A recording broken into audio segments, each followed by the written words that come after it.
Work visas are constantly changing, and that's why I did an interview with Natalia, who is an immigration advisor, to give you the latest updates on New Zealand work visas, partner visas, and student visas. Hope you enjoy it.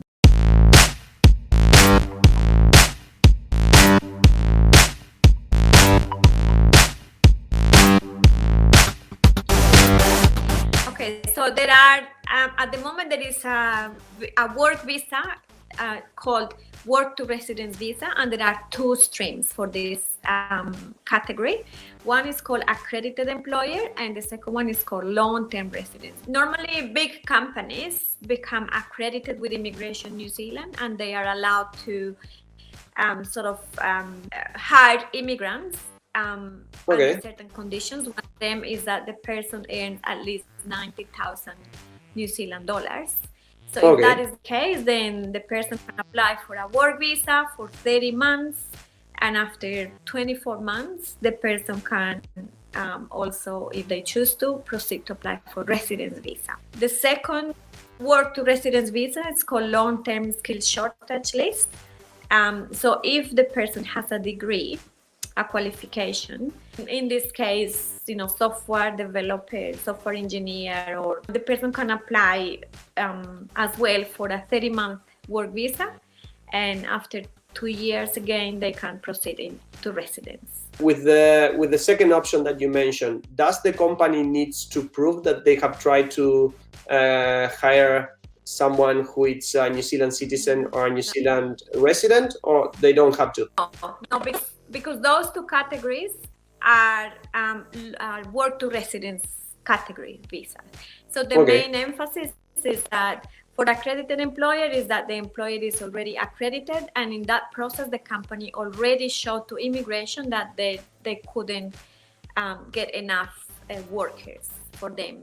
Under the long-term skills shortage, immigration already knows that there is a shortage of those skills in the country. For that visa, is there any condition in the salary that the person will get? Yes, and the long-term skills shortage, the person requires at least 55,000 New Zealand dollars, but also it requires to be the market rate. So it's not possible for a company to hire a person, a software developer that usually would earn over 90,000 for 55,000. Immigration would question that. So it has to be at least 55, but as well the market rate. But are there any other options? Yes. So before we change to the other option, I would like to say those two visa types are current at the moment, but they might not be later in 2021.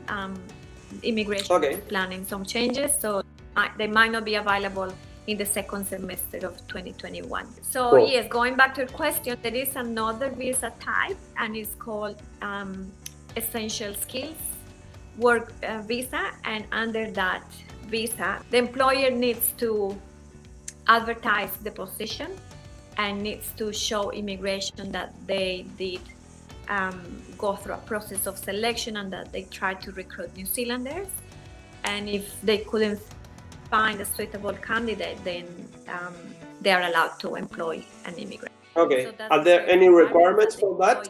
The person needs to show that they have relevant qualifications or work experience, usually 5 years work experience for software developer positions, and the salary, again, it needs to be the market rate, and it also needs to be at least $25.50 per hour. That's New Zealand dollars at the moment. It's likely to run in July to $27 per hour in July 2021, but at the moment it's $25.50. But again, it's the market rate also that is important. And other than that, the person also needs to show they are in good health and good character, and just fill up. Okay, yeah, there are other things that are required during the process, like medical examinations, police checks, and all those kind of things. Natalia, I understand that currently the only way to apply for any of these visas is being in New Zealand. Yeah, at this point in time, if you're in New Zealand, you can apply to these visas, but if you're overseas, you can't apply for these visas. Is that correct? That's correct. The borders are closed at the moment, and there is only a few exceptions. Yeah, so most people are not able to come to New Zealand at the moment, and therefore they are not Okay. allowed to. They're not able to apply.